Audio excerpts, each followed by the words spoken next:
Coming up, we will hear all about Indiana's run at the undefeated Hawkeyes. Plus, information about the men and women's basketball home openers this Friday at Assembly Hall. Let's go, y'all.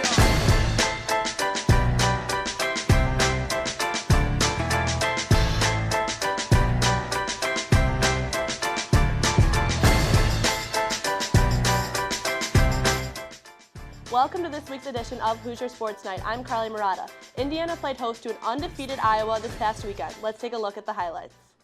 The IU football team hosting number 9 Iowa. The Hoosiers trying to put an end to the Hawkeyes' undefeated season. We start in the second quarter. LaShawn Daniels runs into the end zone for the 4-yard score. Hawkeyes up 14-3. Later in the quarter, Jordan Howard gets to the outside, stays inbounds, and takes it in for the score. 37-yard touchdown by the junior running back on that play.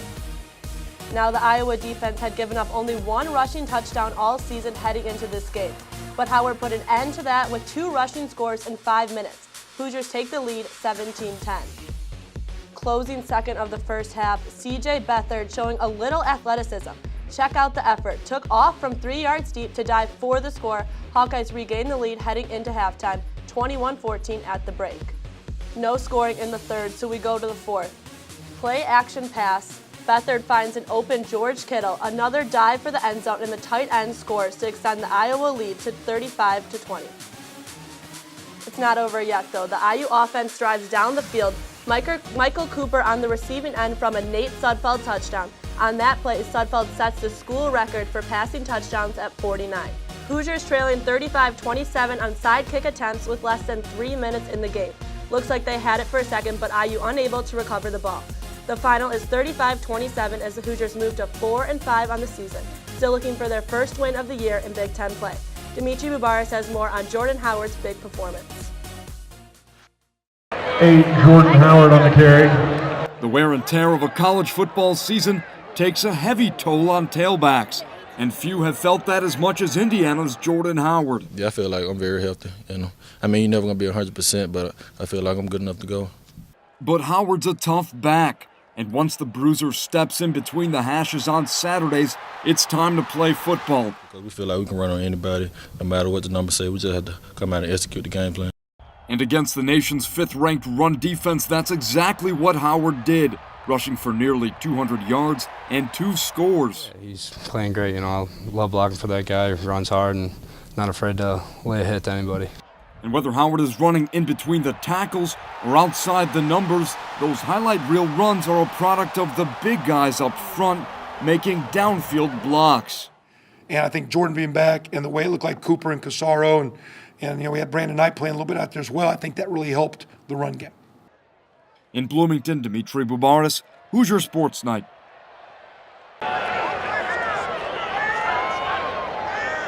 IU quarterback Nate Sudfeld's time as a Hoosier is coming to an end. The senior will play at Memorial Stadium one final time on Senior Day this Saturday against number 15 Michigan. Wow, I didn't really think about it, but yeah, I mean, I'm sure it'll start to hit me this week. It's been a great ride here at IU so far, but there's still a lot of football to play this season, and the fact that it's our last home game, I mean, I'd love to get it as a senior on Senior Day, but we'll still have 2 games after that, but so just one day at a time. IU offensive coordinator Kevin Johns echoed the comments of his quarterback, saying there's still a lot of football left to play this season. Me personally, I've spent a lot of time with Nate. Just in my time coaching the quarterbacks, I've had him since day one. And so, yeah, it is hard to watch him play his last home game. But for us, we're not even close to having that mindset yet, just because we feel like we have so much left to do and left to accomplish and work to get the bowl game that, to me, it's not really the end quite yet. Despite taking snaps since his freshman year, Sudfeld has just started 22 of his 33 career games, making it even more impressive that he set the school record for career touchdown passes with his 49th score this past Saturday. According to head coach Kevin Wilson, the senior still has a lot of improving to do, and his better days are still ahead of him. At the same time, I think Nate is still, even though it's his last home game, I think he's a young quarterback that has so much improvement that he can make. He's, splitting time, the early, the injury he had last year. I mean, he's kind of played about half his career. To me, his best is, I hope, way out in front of him, and he needs to have a great week and have a good one this week and as we finish the season. IU fans will have to wait until Saturday afternoon to see whether or not Sudfeld can finish his career in Bloomington on a winning note. From Memorial Stadium, Brandon Farkas, Hoosier Sports Night. Indiana basketball had a good start to their season as they defeated Ottawa and Bellarmine in their first 2 exhibition games. Crean pointed out that his team learned a lot from these 2 games, and defensive improvement is key going into the season. However, now for the real test, Indiana opens up against Eastern Illinois for their first game of the season on Friday here in Bloomington. The Hoosiers have won 30 straight home openers and are 7-0 under head coach Tom Crean. Staying with IU men's basketball, late last week the team expanded its roster by adding freshman Quentin Taylor as a walk-on. Taylor is a 6'2" guard from Indianapolis, Brebeuf Jesuit, where he played both basketball and football. Late last Thursday, the newly listed walk-on tweeted, quote, "Woke up to the news I've been waiting for on my whole life. Hoosier for life. All I want for my birthday," end quote. He will wear number 22. The women's basketball team is participating in the preseason WNIT organized by Triple Crown Sports for the 3rd time and the first time this season since 2008. The Hoosiers are one of 16 teams participating and will have their first game this Friday at noon against Tennessee State. Head coach Terry Morin said that, quote, "This is another great opportunity early in the year to help us prepare for Big Ten play," end quote. And the men's soccer team advances to the 2nd round in the Big Ten tournament after defeating the Wisconsin Badgers 1-0. This shutout marked Kellen Webb's 9th of the season. The Hoosiers will travel to play the Maryland Terrapins this Friday in Columbus, Ohio, for the semifinals. Early on in the season, the Hoosiers played at Maryland, which ended in a tie. The Indiana men's rugby team went on a road trip to Madison, Wisconsin this past weekend, an appearance in the Big Ten Championship on the line. All scenarios aside, the Hoosiers can punch their own ticket with a win, but so can the Badgers. Wisconsin entered the season hoping to repeat as Big Ten champs, but not if the Hoosiers have anything to say about it. Sports reporter Jacques Rozier was on the sidelines and has more. The sideline was packed with rabid Badgers, but sprinkled amongst the crowd were a few Hoosiers who weathered the journey and the cold. Story of the first half, Indiana scores tries, Badgers settle for kicks, but it's a close game, 10-6 Indiana at the half. Second half action, Badgers deep in their own territory, their backs can't handle the ball. Bryce Campbell for the Hoosiers picks it up with 5 in mind, but the defense carries him out. Very next play, Wisconsin gets the ball in on the lineout, not looking to give it back anytime soon. Strap the kids in the car, we're going on a drive. Don't let the time lapse fool you. It wasn't that fast, but the story doesn't change. Badgers move the ball, Indiana takes them down, over and over. But the Cream and Crimson can't get a turnover, and unfortunately, they can't push them back. 1 pass, 2 pass, 3 pass, 4. It's not Dr. Seuss, but the Badgers put it in the try zone regardless. Conversion good, they take the lead 13-10. But there's more than one way to score a try. Later in the half, Wisconsin decides to kick from inside the 5-meter line. Alex Dorier fields the ball. Let me see your 1-2 step. Somebody find that man, shoot. Still on the same drive, Jacob Garwood to Sean Gannon with the hop over a Wisconsin player. He goes down. Jonathan Barrientos with the pick and go, just a little bit more. Jacob Garwood goes right to Teddy Terrazas, out to Connor Marsh, who gets the roar, the whistle, and the try. Hoosiers now up by 2, silencing the crowd. Indiana down inside the 5-meter line again. Garwood out to Dorier, who says, "Oh, captain, my captain." Bryce Campbell says, "I hear you calling. All I can do is try." Keeper put 5 on the scoreboard, but the Badgers are a feisty bunch. Seconds left in the game, deep in Indiana territory. They're known for butter in Wisconsin, but it doesn't mix too well in rugby. Badgers, you might win some, but you just lost one. The undefeated Hoosiers have a ticket to ride to Rockport, Illinois. 20-13 the final. No repeat for the Badgers. Don't adjust your TV screen, just start cheering for the team in red. A little B-side action as the Badgers wanted to stay undefeated and the Hoosiers wanted to keep their conference record clean. Right before the half ends, Wisconsin closes the gap to 17-14 Hoosiers, but I'm taking the thrill out of this one. Badgers won't score again. You can't get much closer to the try line. Lucas Akers knows it's supposed to be on the other side of that line. Even with one eye, he can tell it's good. Hoosiers up 22-14. Dan Devlin in at scrum half, singing a little Paul Simon to himself. "Betty, when you call me, you can call me Al Manning." Running through the defense in for 5, 27-14 Indiana. But wait, there's more. Devlin to Lauren McSorley. Out to Takura Suzuki, who sneaks a quiet pass to the Abbey, or Jonathan as his mama calls him. Whatever you call him, a try by any name is still 5. But wait, there's more. Sam Abondo says you don't have to be quick to score. He says, Badgers, if you don't want to move, that's all right too. Get out of the Hoosiers' way. Can I get a window seat? B-side, headed to Rockport. What do you say to that, Tyler Graham? Hoosiers! I couldn't have said it better myself. Indiana is heading to the Big Ten Championship on A-side and B-side, looking to bring home hardware this Saturday. For Hoosier Sports Night, I'm Jacques Rozier. The women's rugby team was unable to bring home a Big Ten championship this weekend. They made it past Notre Dame on Saturday before falling in the championship to Penn State on Sunday.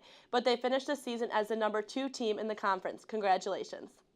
Coming up after the break, we'll hear about more IU sports, and Dimitri Babaris will present all of the Big Ten football highlights from this past weekend.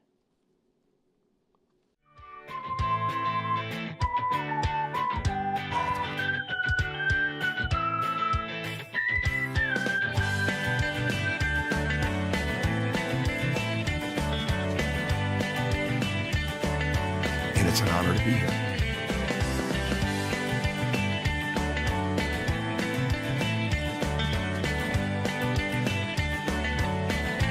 After suffering a season-ending injury in late March,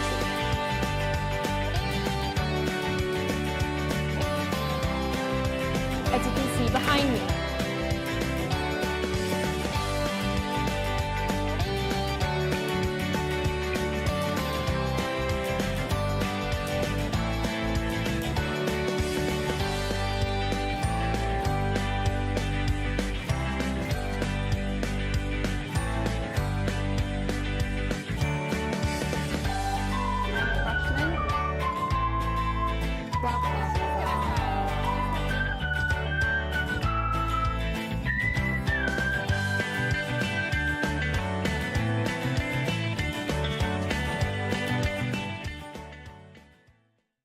Welcome back. The cross-country team finished their regular season with the Hoosier Invitational on Friday afternoon. Brenna Calder was the top finisher in the women's 5K with a time of 18 minutes and 33 seconds. Josh Roche led the IU men's runners in the 8K with a third-place finish and a time of 25 minutes, 27 seconds.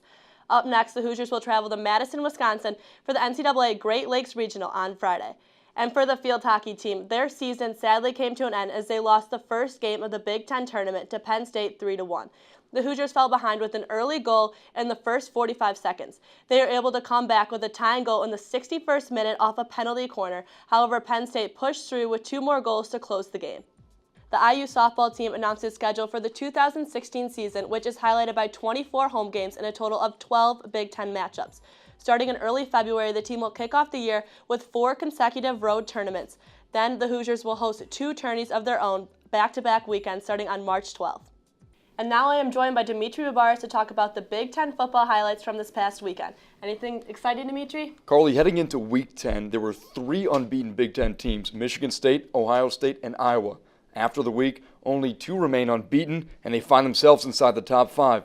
Take a look at the college football playoff poll. Notice anything? The Big Ten floods the top 25 with 6 teams. In fact, the conference's 6 ranked teams are more than any other conference.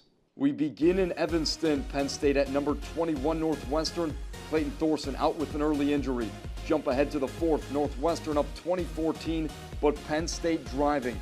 Saquon Barkley in the Wildcat, and he's going to keep it. Penn State up 1, but here come the Cats. 2 minutes to go, Zach Oliver in at quarterback, and how about this toss to Austin Carr? 23 yards in Northwestern in field goal range. Jack Mitchell missed 2 and an extra point, but he drills this 35-yarder. Northwestern wins 23-21 and slide up to 18 in the playoff poll.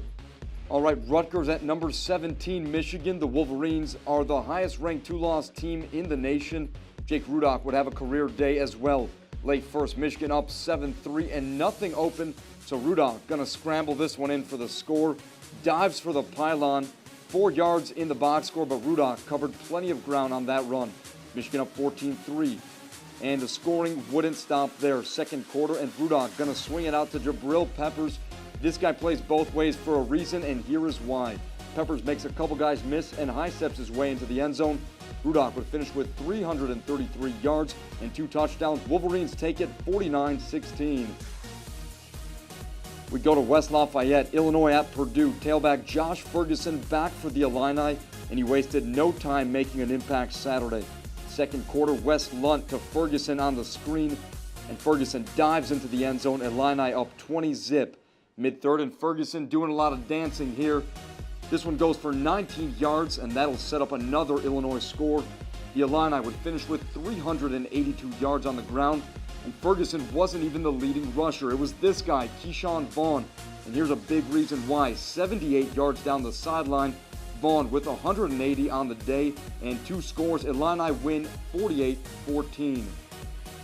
Number 3, Ohio State hosting Minnesota. J.T. Barrett suspended for this one, so Cardale Jones gets the start. Late second, and Jones taking a shot downfield to Jalen Marshall.